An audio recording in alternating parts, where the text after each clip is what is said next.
Good morning. I am Steve Weber, and I am the host of the American Gumption Morning Show. So the American Gumption Show, it showcases ordinary individuals living extraordinary lives. And the reason why we focus on the ordinary, extraordinary here is because our world needs more positivity and encouragement. And we believe every single person is both ordinary and extraordinary. So my commitment to you in this show is to help you live an extraordinary life filled with gumption. All righty. So welcome to today's show. Today is show number 197, and Bart Smyth is going to be joining us in just in about 10, 15 minutes from now. So he is a modern day shaman. And so we'll just leave it at that. He's an expat living in Sweden, and we're going to hear Bart's extraordinary story coming up in just a few minutes. All righty. So now I do have a monologue prepared, and I'm going to talk about root causes. And this is borrowed from something. It's just a minor point that Bart's going to talk about, but I dug into that a little bit, so that's what I'm going to share with you. All right. Now, before I get into that, let me tell you that tomorrow, Serenity Sam comes back to the show. She's been a guest here several times. We haven't seen her in a couple of months, but Serenity Sam will join us, and she's going to talk about, she's been painting. She has picked up the brush and the oil paints and started painting. And it's really quite incredible what she's accomplished in the last few months. She has an artist mindset. She's been a musician, but she's going to go ahead and tell us how that painting has helped her, her overall art mindset and creativity. So that'll be tomorrow's show. All righty. Wednesday, Peter Panagori is going to join us. And Peter died on a mountain back in around 1981 or so, I believe, maybe 1980. And so anyway, he was ice climbing up in British Columbia, and he had a little bit of a problem, but he came back, and he wrote a book about it. It was a secret for many, many years, didn't tell anybody. So Peter's going to share his extraordinary story tomorrow. And then on Friday, Kimberly Palm joins us, and Thursday I tentatively have an idea, but can't announce that yet. So got a busy full week here. Oh yeah, today's actually the holiday, July 5th, but that's okay. We're broadcasting here. So hey, that's what we're doing. Alrighty, now let's go ahead and jump into our monologue. And again, it's called Root Causes. And I had to do a little bit of research to get this out. Now I'm sure you all, if I say the root cause, I mean, it's pretty obvious what, most people have a basic understanding of what a root cause would be. A root, if you take a tree or any kind of a plant and you chop it off at the roots, that's the end of that. So a root cause, when we think about problem solving or problems, is like, what is like that fundamental foundational issue? And so it's more of the, it's not the symptom. It's actually, the symptom is like kind of what shows up. We're talking about here the root cause. So some of the synonyms for it would be source, causation, the chief reason, driving force. And also the word catalyst came up. Now, that's kind of interesting because catalyst is what causes something to happen. So you could have a root cause that's inert. It's just sitting there, and then there could be a catalyst that kind of causes it. So then it initiates it to begin. And so I don't know. We'll ask Bart about that. Maybe he can have an idea on that, whether catalyst is really the right, one of those right words for a root cause, but it would be the explanation of why something happens and the reason that it happens. And I came up with the phrase, the heart of the matter. The root cause is the heart of the matter. So now in doing some research, I mean, man, there are sciences upon sciences that we never even knew of. So here's one, root cause analysis, RCA. Now, RCA is really, root cause analysis is really more on the scientific end of things, as opposed to what I think Bart and I are going to talk about, in healing modalities. But in the business world, RCA is actually a science, and it's often used to, it's a proactive management to identify the root cause of a problem. It's the factor that was the main cause of the problem. So it's the same kind of idea that I talked about, in terms of healing ourselves, but this is applied more to a business world, and it's used a lot in technology, in troubleshooting scientific type of problems, and in the building collapse in Florida. What's the root cause of what caused all that? So it says here it's customary to refer to the root cause in singular form, but one of several factors may in fact constitute the root cause or causes. So it could be there could be a couple of factors that are making it up, but typically we think of the root cause as like kind of one specific thing, and it's the factor that's considered the root cause of the problem if you remove it. So if you have this root cause thing, if you remove that problem, then the problem goes away and doesn't reoccur. And now there's something else that's called a causal factor, and a causal factor is one of the effects and is one that affects an event's outcome. So causal factors are part of the problem, and you can take the causal factor out of the way, but if you don't get the root cause problem, the problem still could come back again. So, there's knowing the difference between what are these root causes and what are these like secondary or what they're calling a causal factor. That's an important part of it. So in my own life and in my own transformation and in my own healing or my own awakening, I've identified 4 areas that I kind of focus on and separate: the physical, the body; the mental, the mind; the emotional, your feelings; and the spiritual. What is your connection to source energy, to God, whatever term you choose to use. So physical, mental, emotional, and spiritual. And I've learned and discovered that once you find once you identify a problem, and let's say once you identify the root problem, the root cause, then it's like shining the light on it. We know that phrase, we shine light on it. And a root cause cannot exist in the darkness. And so these root causes are essentially unknown things. And so once we shine that light on it, we can see it. And before we shine that light on it, these are blind spots. And I spoke about that in my monologue last week, the blind spots, some of those monster stories that I had for 40 years that I was living my life with, that, once I uncovered the source of the original story, then it was like unknown. And the thing about that, once a problem is known, it kind of just disappears. Maybe not instantly, but pretty much instantly, because once it's known, you can't go back to not knowing it. So it's like one of those like aha moments where you go, oh my gosh, there it is. And then, you can't not know once you know. So that's in my own transformation and healing and awakening.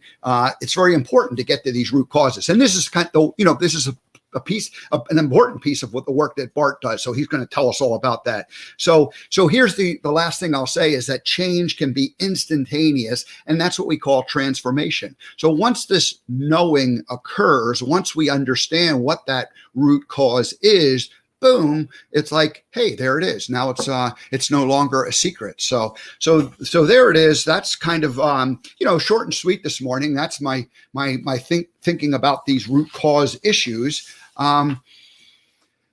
I think that it's fun to, it's fun to think about these things, or it's fun to discover them. And they're always like an aha moment. You're like, oh my gosh, I didn't know. So anyway, that's it. So I'm excited to bring Bart on. I see that he's in the green room, ready to go. I think I'll bring him on a few minutes early if he's ready back there. And oops, so he just disappeared. So I'm not going to bring him on quite yet. So anyway, that's that whole thing about the root causes. Now, I think what I'll do is I'll just go ahead and read Bart's bio and intro while he gets himself ready to go. So here he is. He's showing back up again. So who is? Let's see if we can bring him up. Bart, are you ready to go? Can we bring you on board here? A few minutes early. Yep. There he is. Hello, Bart Smyth. Welcome to the American Gumption Morning Show. You're welcome. I borrowed my monologue from your, the idea of the work that you're doing, which I'm going to let you explain in just a minute. But I really just wanted to talk about the idea of the root cause, because that's the work that you're doing and getting that. Now, the how do you get there? That's the secret formula that I'm sure you're going to share with us. So anyway, welcome. Now I have 2 rules here, Bart. Are you ready for the rules? I hope so. I've had problems. Oh, you have a problem with, we're going to get along good, because I don't like rules either.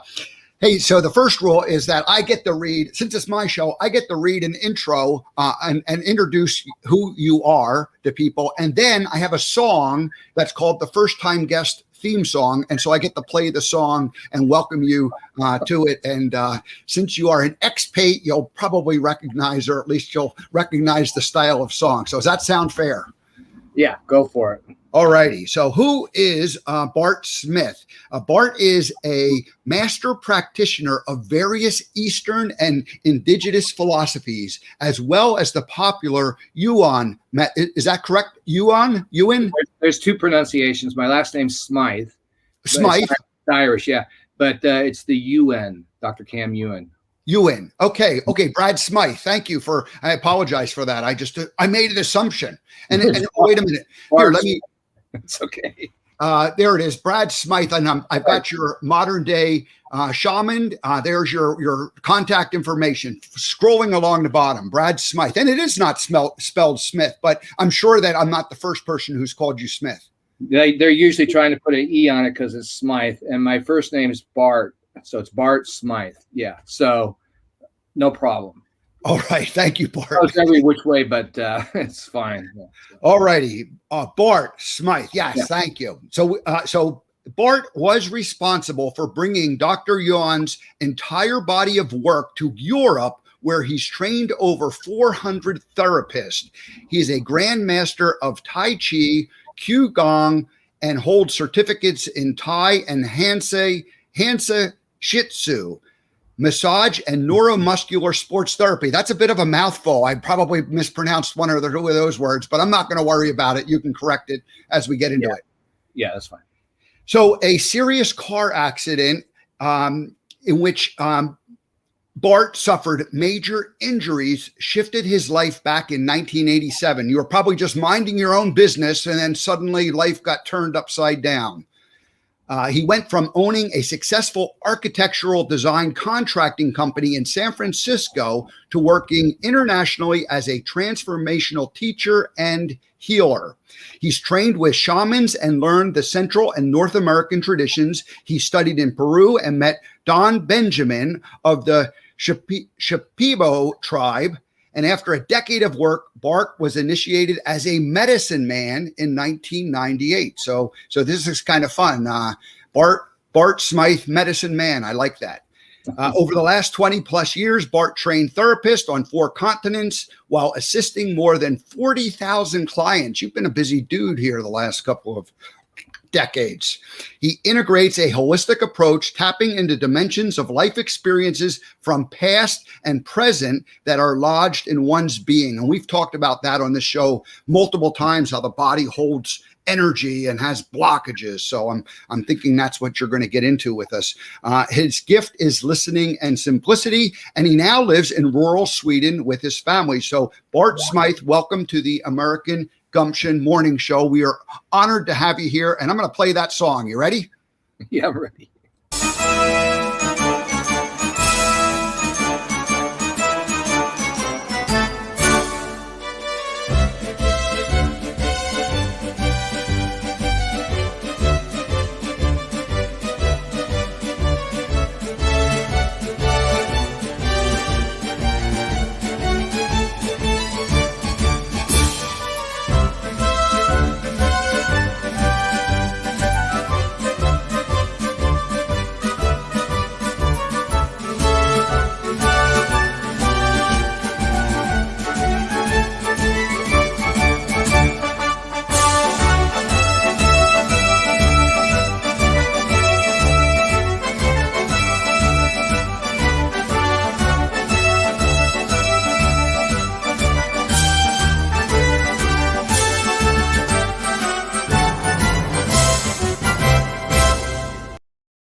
Have you ever had a marching band welcome you to a broadcast before, Bart? No, no, but I was in the orchestra when I was a kid, so I think it's been since then that I heard that. You haven't heard over in Sweden, they don't play John Philip Sousa like they do in the U.S. No, they don't. But they have a lot of music here. It's fun. Yeah. All right. Well, good. Well, hey, welcome, Bart, to the show. We just met recently, and I've learned of what you're doing, and I was not familiar with the Yuen Method at all, but I've done a little bit of research on it, and so I think it's great. So thank you for joining us this morning. You're welcome. Thank you. Yeah.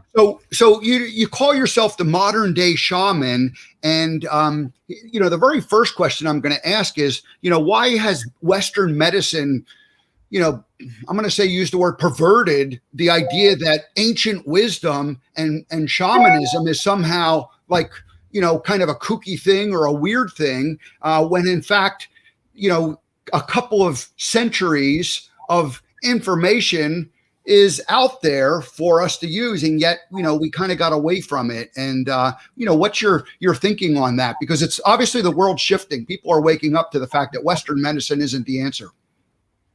Well, actually, if you look at it, it's always been curiosity, I think, that led people towards a point of view where they were isolating systems in the body and focusing on different systems at one time. So then, like nowadays, you have doctors that are not like the general practitioners when we were kids, but even back before Greek times. So anyway, I just think it evolved, and as the healthcare industry became more organized, there was political and monetary components that were brought into it. But I think everybody who's into healthcare, including myself, do it either out of need personally or for loved ones, or just plain curiosity. And I think that's how it evolved, and then again, money factor. Yeah. They decided that, doctors, MDs, pharmaceuticals, good, everything else, kind of pushed to the side. So, but I think that's changing. Yeah. And I like to take the middle of the road kind of point of view. I never throw the Western medical out, and I don't go off the deep end with the alternative either. Although people say I'm off the deep end, I look at everything with total possibility. But as I tell people, when I'm in the hospital getting sewn up, I'm glad that those doctors are so clever. And I've been told many times. So when you back in '87, you had some kind of a car accident. I'm sure that Western medicine put you back together again. No, actually, I'll just run through this real quickly. They were critical for my initial pain relief. My first accident was actually in '85. And I went through a process of trying to take care of myself with martial arts. I'm a martial artist. And by the time, after a couple of weeks after the accident, I had to go to the hospital. And I'll zoom through this. They just gave me electrical therapies and medications. And I'd never taken pills before, an aspirin here or there. But anyway, they put me on a three pill combination that I stopped after 6 months. I saw what it I read what it was doing to my liver. My dear friend of mine gave me information. But by that time, my life had changed because of the medication, my point of view. So I put myself in a drug rehab to figure out what was wrong, because I was depressed and not the same person. I wasn't addicted, but my life had changed. So anyway, speed forward to '87. And a little later in San Francisco, another one. I had the fortune to have a policeman on the corner of 4th and Folsom in San Francisco. I was a contractor there, and a guy ran a red light.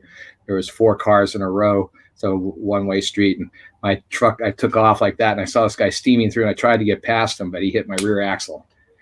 Policeman was there, and everybody said it's $1 million accident, but the first time I went with the Western Medical, and they tried to get a lawsuit and all that. to re-educate me. And I just saw that my focus, I gave all my power over to them. I didn't think about healing myself. As soon as I got off the pills, I hired a guy that was a martial artist that worked for a friend of mine as a bodyguard. And he lived with me, and I worked my way back that way. And this time I told the insurance companies, I'll be healed in a year and a half, and give me my paycheck for my company. And I choose all my therapies. And I went to Feldenkrais, Chinese medicine, switched to Tai Chi, vegetarian lifestyle therapy. Yeah. So that's how I got involved with alternative healing, because the other didn't work. And it left me with a lot of situations that I didn't know how to navigate. So, but it was good. It led me where I had to learn how to navigate in a new way, a new perspective. And everything that worked for me, I now bring to the world as best I can. Yeah. One more question about that, early part of your life. Did you have any inkling of that, prior to it, or did it all kind of come on as a result of these accidents? If you look back into your childhood and your parent factor influences, was there anything there that, was sort of like a foundation? Or? Well, yeah, everything's a foundation. Two things: being a martial artist helped a lot with my work, and my father was one of George Patton's forward observers during World War II. So he was like special forces and very strung very tight after the war. So I had a very alert disposition. Okay. So, and then the other thing was my mother was a physical therapist that actually worked at the one in the Mayo Clinic. Okay. So she would massage all three of us children and groom us and teach us how to take care of our ears and everything like that with hydrogen peroxide when we were kids and stuff. So fast forward, my carpenters would come in with a headache, and I just knew, that I didn't ever train reflexology, but they'd come in with whatever, hangover or flu or whatever. They go, "Hey Bart, can you do that thing for me?" And I'd hold their hand and I'd hit points, and then in a couple of minutes they go, "Okay, thanks." Go to work. And so I don't know, it just kind of evolved. I had this sixth sense of things. Yeah. And I think because of, being hyper alert to my father, who could, if we were in a restaurant, somebody broke a plate, he'd, after the war, they didn't have therapy after World War II. So. Right. So you call yourself the modern day shaman. I think a lot of people, maybe don't have a good understanding of what a shaman was or is. Just give us kind of a basic of, why you use that term and what it means to you today. Well, because I combine all modern Western sciences, pathologies. I trained in Ayurvedic, homeopathy, Chinese medicine, herb. I bring all those components that I train, some in depth, some surface level, to get a good understanding so I could work with my clients and send them to the right people and things like that. But all the quantum, plus I have an approach that was my investigation in my own life led me to a Jungian Gestalt and what's called Hakomi body-centered psychotherapy, combined with the teacher plants and all that. And we had North American teachers. Then we went to one of our doctors trained with Maria Sabina, the mushroom woman of Oaxaca, and then Don Benjamin. I evolved into the ayahuasca with one of my teachers who led me to Peru. So I have that information in me. So when I'm working with people, the information can be extremely exact and it can be very wide. So when as you started really digging into this to heal yourself, it seemed like you learned a whole, I'm going to call it a whole string of different modalities, but then you ultimately settled on the Yuen Method as kind of your primary means, and these other ones still are part of it in your foundational, work and your tools in your toolbox of how you help people. Is that a fair assessment? I would say that everything has its right time and place. I actually evolved my work to a place. My point of view is to, I don't like to make a career out of any client. So my goal is to bring as much as safely and as quickly and safely as possible for them to have their own awareness and abilities to take care of themselves. So I would say yes, as far as quantum healing, the Yuen Method, I refer to it as biocomputer technology. It's amazing. It's beautiful. It's something that when I got a hold of it, I just said, like, wow. I just come back from China with training with Qigong. It's Qigong masters over there. And I met Dr. Yuen in Las Vegas, and I saw what he could do, and I asked to become his student in '94, and it was like, yes, that's the main thing. Yet everything combines with that, so there's nothing left out. Anything that functions. So I trained in Reiki. I'm a Reiki master too. Trained in Taoist Qi healing, many different modalities, and that all amalgamates into what happens. But yeah. Dr. Yuen, and he has a website that he goes through and explains, the entire methodology, but it's really a combination of a whole bunch of different, the Yuen Method combines a lot of modalities all in one. And probably you had already studied those when from your going to Peru and from other areas that you studied in. Tell us about the Yuen Method. Well, the Yuen Method is, we work with the principles of that our system has mainframe components such as your main energy channels and your cranial brain and spinal brain, sacral brain. And this central line is that central computer. And we can access anywhere in the body. Some people can use something similar to kinesiological testing if you want, a muscle test, to find out the weakness and then correct it on the midline and find out exactly what components of that are. I like to be clear that it's not kinesiology. I trained in kinesiology too, and I can relate to kinesiology, but everything has its own point of view. But I'm just using that as that's a tool to investigate with. And then, so we can go to the mainframe computer and ask what's going on, and your system knows everything. So past, present, and future, all dimensions, all timelines, and all that. And it's a matter of being, like in my dialogue or my intro, it says, one of my gifts is listening. And I think that's one of the gifts I came with, because I didn't have massive indoctrination in any method. Just like my martial arts, I've trained in many martial arts. I wound up with Tai Chi out of necessity, and my girlfriend was taking it, and I couldn't do anything else. And I hated it when I got there, but after 6 months, it was like, wow. And it just took me by storm. Every moment became that for me. So, but I still train in Kung Fu and Karate and other martial arts to bring the body-mind awareness to me. But so. When you talked about the martial arts, there's a foundation of like a lot of mind, and I think maybe professional athletes and people who take it serious in the West, in the U.S., they understand the mental component of it, but a lot of exercises that that I was taught as a kid were more like a physical thing, not too much of a mental thing, and so that mental training along with physical is probably a pretty important piece of the work you're doing now.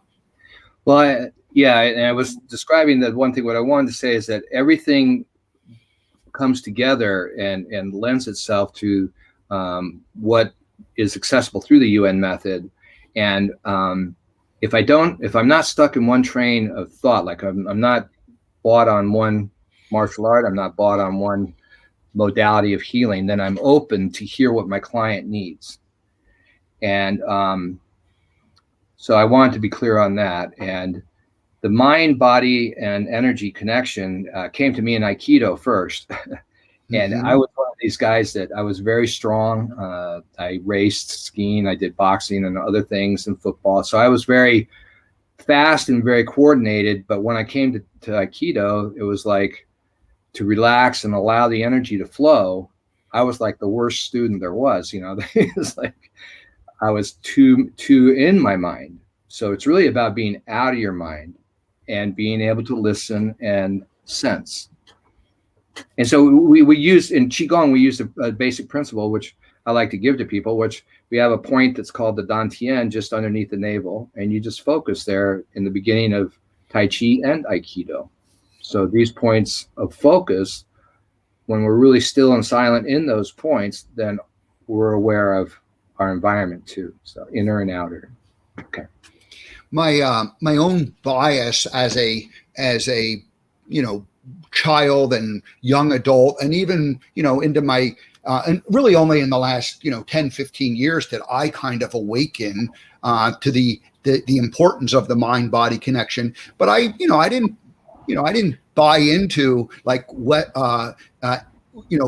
like the whole different Eastern methodologies.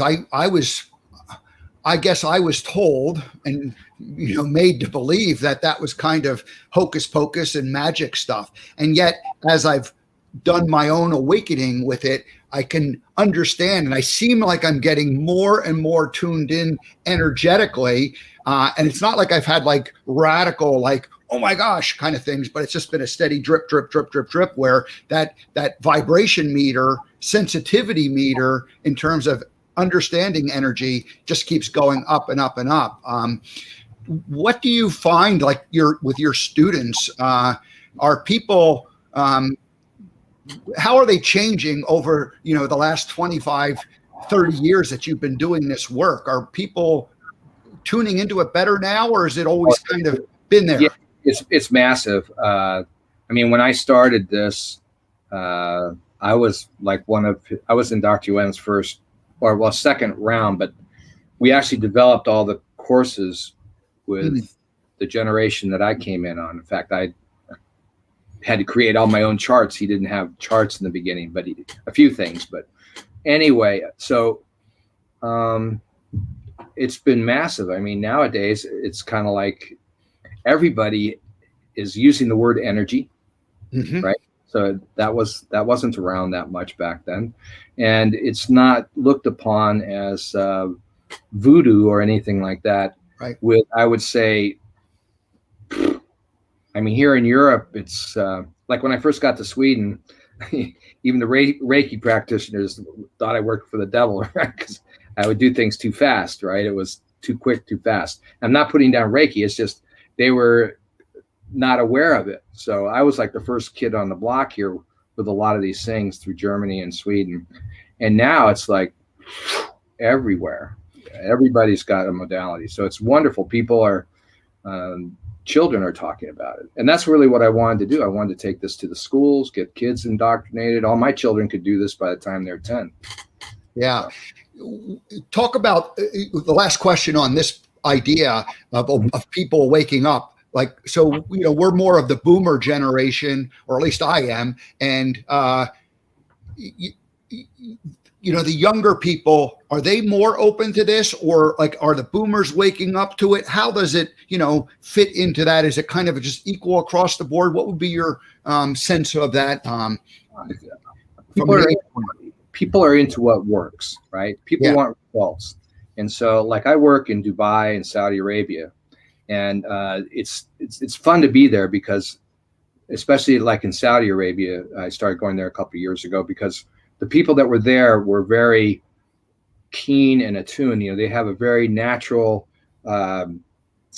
connection to the earth and the energies in these Arab countries. They're not that far removed as we are from nature.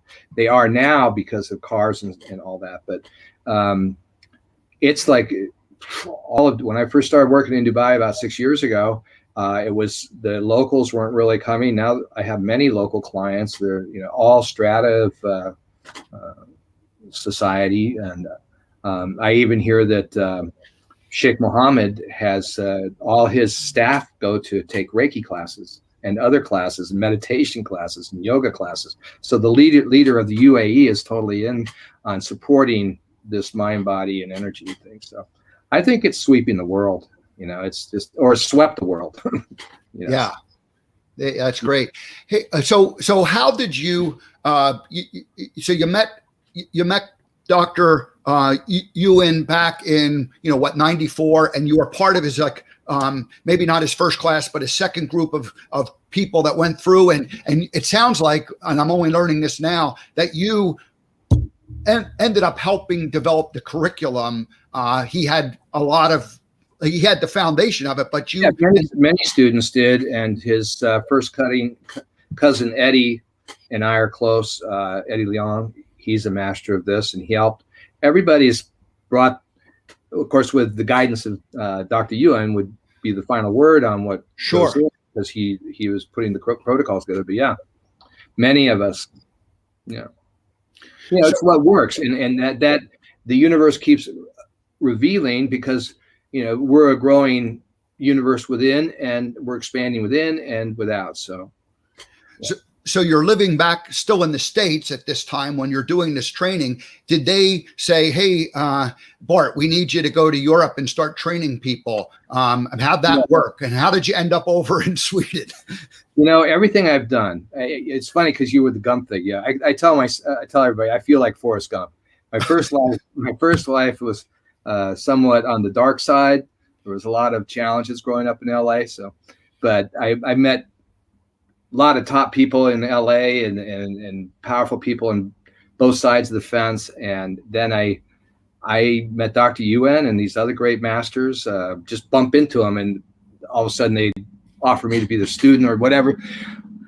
I was teaching quantum physics at a center in Austin, Texas. I'd been requested, and this woman had a cold, and I just said, I could probably help you with that. She looked at me, and she's German, very strict, proper German woman. So she always told the story. She was very, here's another American, but I got rid of her cold in like 30 seconds. And afterwards, she had the teacher contact me to get permission to talk to me. That's how proper she was with me. She didn't come to me.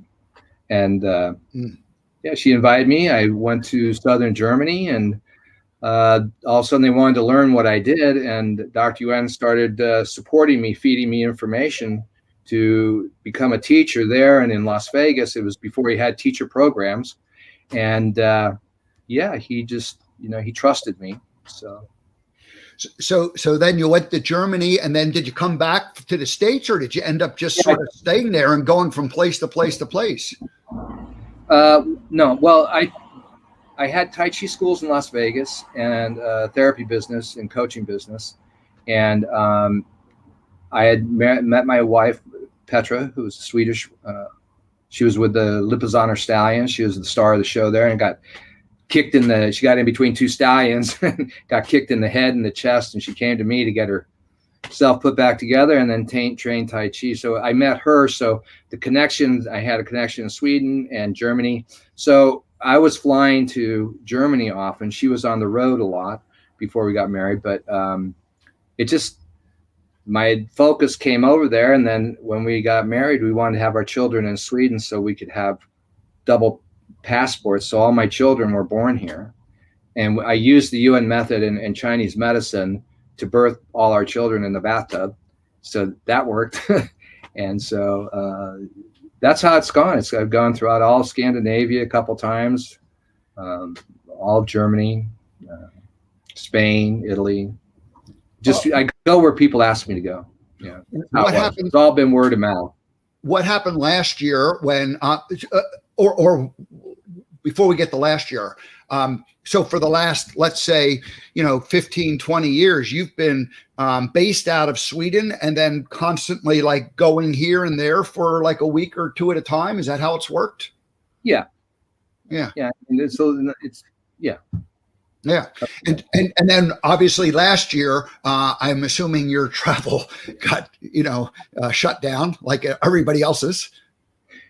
Yeah. And actually that was really good for me because real quick, 12 years ago, why I do this work is I had a lot of injuries in sports and things. And car accidents. So anyway, I was paralyzed to my knees, and I didn't know it, in a car accident in 2003. And I took a jump skiing here after we moved here, and miscalculated, and I went a little too high and came down on ice and blew my knee out. Then subsequently I slipped and hit my head really bad. So I stayed here and I rebuilt my knee sitting in an office for 4 years. It took me that long to heal my brain and my knee on my own to where I could launch into traveling. But once I launched traveling again, so, finances, children, houses, cars, and all that other stuff to pay for here in Sweden, it's more than one of the most expensive countries to live in. It's like San Francisco almost. And so anyway, I got launched into going all the time. Once COVID hit, I realized that it took me about 6 to 8 months for me to like land in my body. And so I was actually thankful for COVID, and I do all my work online over the internet like you are doing now. So it's been really good for me. So. Mm-hmm. I hope that works. How's your Swedish? Jag kan prata svenska. Varje dag.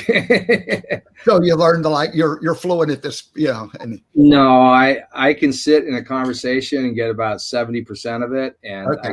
I can handle all the normal stuff. Okay, very good. Good. And I'm assuming the kids are bilingual.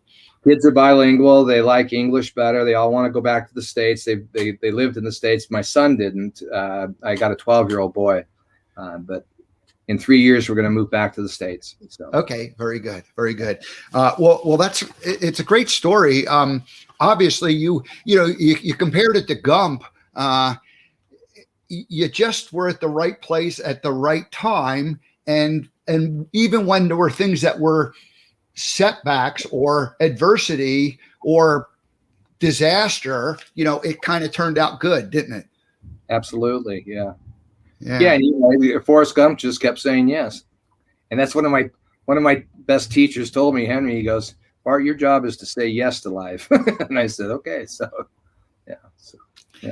Yeah, great. Well, good. So what is, you said you're going to be back in the States in a couple of years. What's in the short term? What are you doing? And, will you resume a schedule like, a travel schedule like you had pre-COVID, or will you, attempt to try to do things a little differently the next couple of years? What's your plans?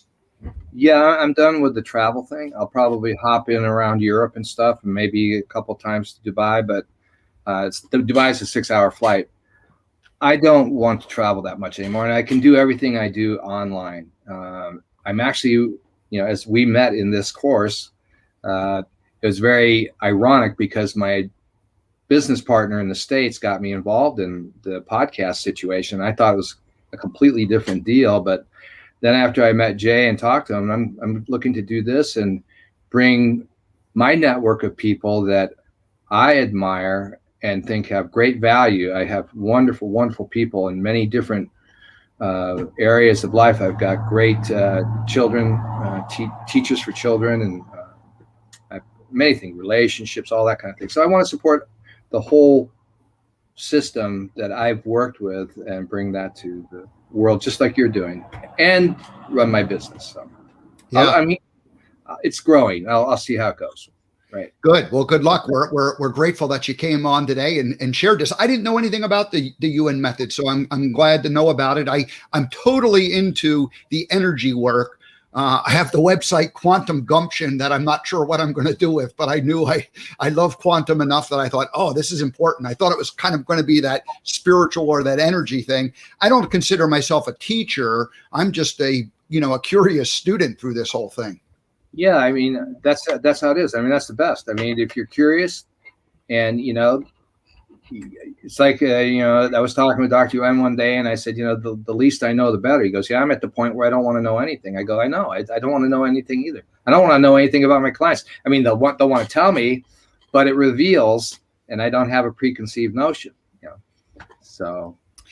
Congratulations. It's funny. I had the luxury of sitting on a park bench pretending to be a character for 15 years. And I was always amazed at how people would just open up and they felt very safe and comfortable with me and the character. but it always amazed me how people would just open up and like tell you whatever was, front and center. And I'm assuming that's what you do too, is you don't have a park bench that you sit on, but you're sitting on a park bench listening to people and helping them. Yeah. Yeah. And growing up, I always I was rather philosophical and thought out about the world. And I had a lot of friends that came to me with situations. And what did you your construction crew, this is a long time ago, when they showed up with a hangover, what was it you would do to help them get through the day? Well, at any point could be different, but you have main points on the hand that I've learned since your adrenals and your intestines and pericardium, things like this. I didn't know what I was doing at the time. Just speed back. What happened for me when I first got introduced to energy work was a dear friend of mine had multiple sclerosis, and I drove her to Battle Creek, Michigan. I was building condos up in Holland, Michigan, and I drove her to Battle Creek to meet her acupuncturist. And I'd always wanted to do Aikido, and he had all these books on Aikido. I said, so what are these? Where'd you get all these? He goes, well, I'm a teacher. So I started training with him. That's when I started getting into the energy concept. She knew kinesiology, and I had this intuition with my fingers. So I would go home and I would just do my own shiatsu energy point therapy on Linda. And my hands would go to the right place. And all of a sudden she'd go, oh, thank you. And I go, wow. Wow. Right. So it was just by pure desire and curiosity. And I kept tracing and finding, the road open to carrot. So now that you're doing this work over the internet, how does it work? Because you can't grab their hand. How do you help them find relief? Well, I can, with a thought. One thing that's happened for me through all my head traumas, I've had 9 traumatic brain injuries that I've basically fixed with this new stem cell technology that I got. And my work. But I'm very sensitive. So like when somebody contacts me with something, I don't take phone call diagnosis anymore, because people will call and the work will take place while they're talking to me, and then they don't have a session with me. So, by the time we're done dialoguing, the work's done. So, but I can feel right. It might sound weird, but I can feel anything that's happening in the center of your brain. I can feel where there's blocks, your body, your spine, or I get thoughts and pictures, and so right. I do that with you right here, and with that, then I can find out where like you were talking about, root cause. Where's the root cause? Could it be this life, a past life? Could it be fears, phobias, things like this? And I wasn't into the past life thing, but if it shows up, I work with it. Yeah. I mean, when I first started, I had no clue. I was about as spiritual. I mean, I was the opposite side of the communication. If somebody came and told me what somebody told me I went to a palm reader, and he goes, "So you're going to be a spiritual healer this lifetime?" I looked at him, I said, "What a crock." Yeah.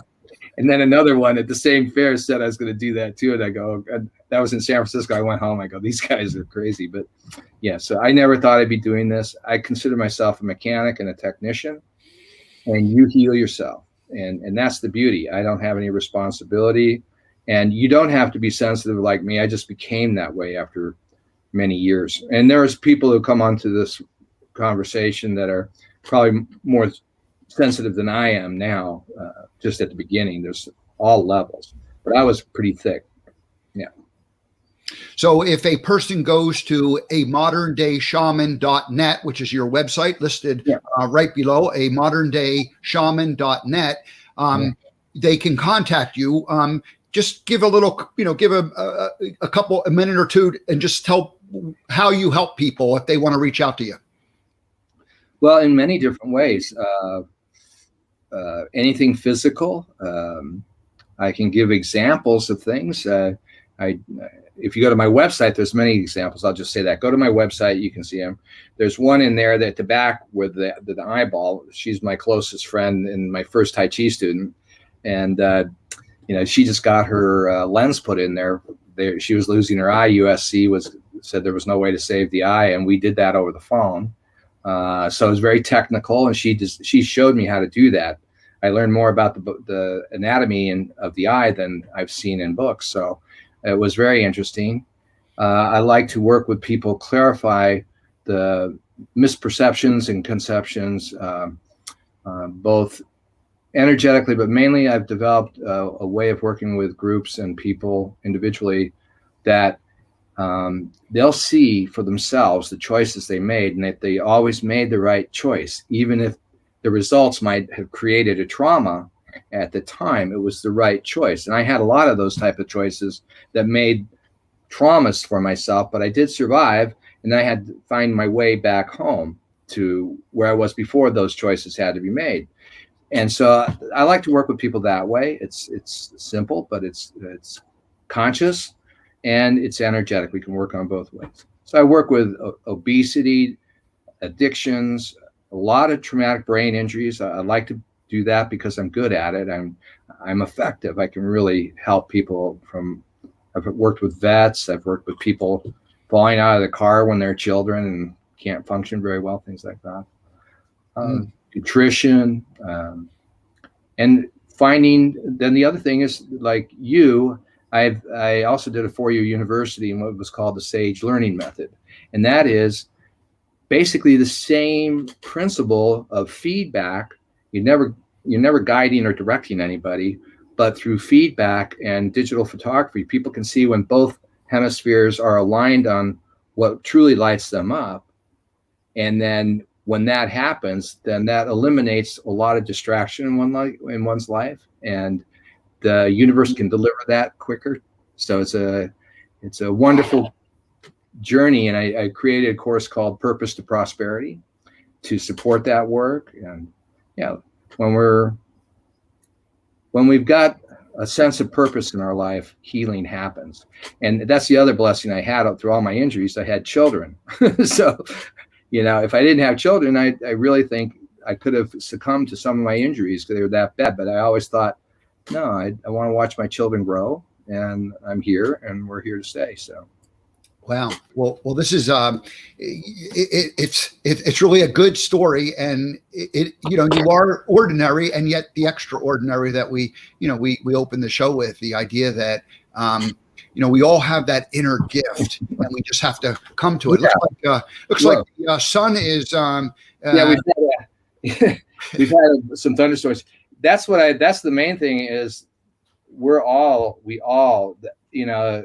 I was listening to this podcast that Jay was on with Jocko, and he was quoting Jesus or John, who said, what I do, you'll do and more, right?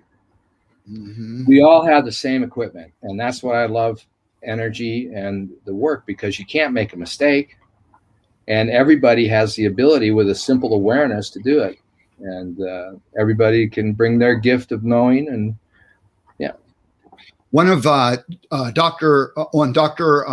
Yuen's website, he gives the example of goosebumps as a way of kind of a way that knows that something energetically is moving and happening. We've all had that experience. And on a personal level, I've just recently, like in the last few months, songs that I'd listened to, like classic rock type music, right? So stuff that I listened to as a kid and as a teenager, and listening to certain songs. And there'll be certain singers or certain notes that literally kind of are lighting up my body. Like I'm feeling like a vibration inside of it. I never felt that before. So I'm kind of excited by it, because it tells me that this energy sensitivity that I'm trying to tune into is working. It's like it's getting ramped up. So and that's your intention, and that's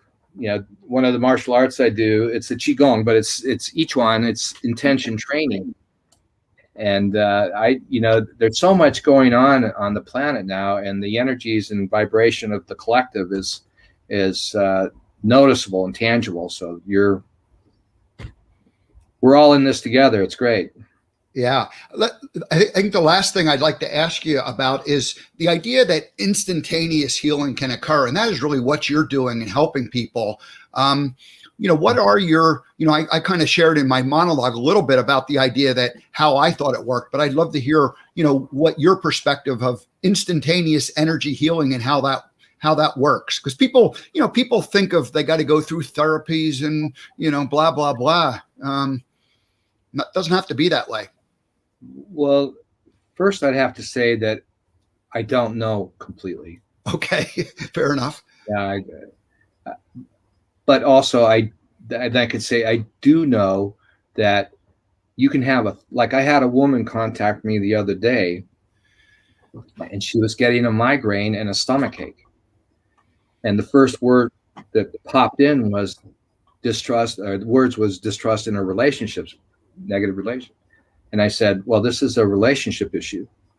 And she goes, she just broke up with her girlfriend a week before, and she has to move out of the house. And she goes, it's better. It went from a 10 to a 3 that fast. So I worked with all the components of the system that held that stress and tension from that thought, let's say that. So everything has its own information, its own support system and communication with itself and the rest and the whole. So once we hit the right button, then instantly things can change. Yeah, the body, so there's this event happens, whether it's a relationship or whether it's some kind of a physical injury, and then all of a sudden the body will store energy in one particular spot, and then it creates and manifests into, like a headache in the short term, but, cancer in the long run. And so somehow once we can kind of shine like a flashlight onto that spot, that energy can somehow be released from the body, and healing can occur. Yeah, and that's one of the things that happened to me. I was hit by a drunk driver on my motorcycle in Santa Fe, and I went to the hospital, the emergency ward. I mean, I launched. I had a Honda 900, and the guy hit me full on, and I tried to get out of the way. I saw him coming. It was a red light, and I changed lanes, and he changed lanes. And I kicked the bike away, and I landed on my back and bounced to my feet. And so I didn't know what was going on at the time. I really wasn't that injured. It was freaked out. But the doctor said, look for, I was 26. He said, look for a heart attack when you're 45. So on my 45th birthday, I'd done all my martial arts training. Then I'd run my dog down the beach for an hour, and I started feeling like I was having a heart attack. It was on my birthday. And I go, holy shit. And they go, oh yeah. And then I went right back to that emergency hospital in Santa Fe, and I just deleted that. The pain left, and I kept running. True story. But my mind locked onto that, right? Right. And just another, I'd like to say something real quick, because one of the episode or examples I like to give in my course is a guy was terrified of dying in a refrigerator train car down in Switzerland. And he got locked into one. He wrote a letter to his wife saying goodbye, and he froze to death. He had all the symptoms, but the refrigerator wasn't on. But he created that with his mind. So like you're talking about subconscious, non-conscious, unconscious, superconscious, all these different levels and times and space. It sounds like a lot, and maybe it's a new perception for everybody, but just relax with it and just go, oh, well, I don't know, but if the results are there, and like that's what I was saying the other day, it's like, it's about results. I don't know coming in, but you create your own results. I'm just the guy who turns the key that you tell me to turn. Well, Bart Smyth, thank you for joining us this morning. It's been great. It's actually afternoon for you. I think you're about 6 hours in advance. What do they call the time zone? Is it like Central Europe time zone? What do they call it? Where do you live? Central European time. Yeah. Central European time. All righty. So that's Stockholm, Berlin, Stockholm. We're in the close to each other. Yep. So I always have to, when I talk to people from around the country, I always have to find the city closest to them and use the time zone converter. So anyway, thank you so much. Thanks for taking time this afternoon for you. And Thank you. We'll really being here. good. Thanks a lot. And we'll see you. We hopefully we'll you and I will be in touch as we're both, educating ourselves and continuing to learn. We're both curious people, and we're learning how to reach more people in an effective way like this medium. So good luck with all of that, and thank you for sharing your story, Bart. Thank you. It was great. Look forward to the future. Okay. All right. Well, thanks, Bart Smyth, for joining us. What a interesting story. He is kind of a Forrest Gump character who just kept being in certain places, and any one of those incidences could have put him into a spiral that he went, oh, I can't go on, or it's like, why did this happen to me? But he always just learned from it, and just like Gump did, he learned from it, and you pick up the pieces and then you go along. It was also great that he shared, his early childhood where, he did have that, he did have his mother massaging and teaching and realizing that it's so important that we kind of take care of ourselves rather than, her just throwing them in and acting helpless and taking them to a doctor and saying, what's wrong with the kid? So anyway, that was fun. Good luck to you, Bart.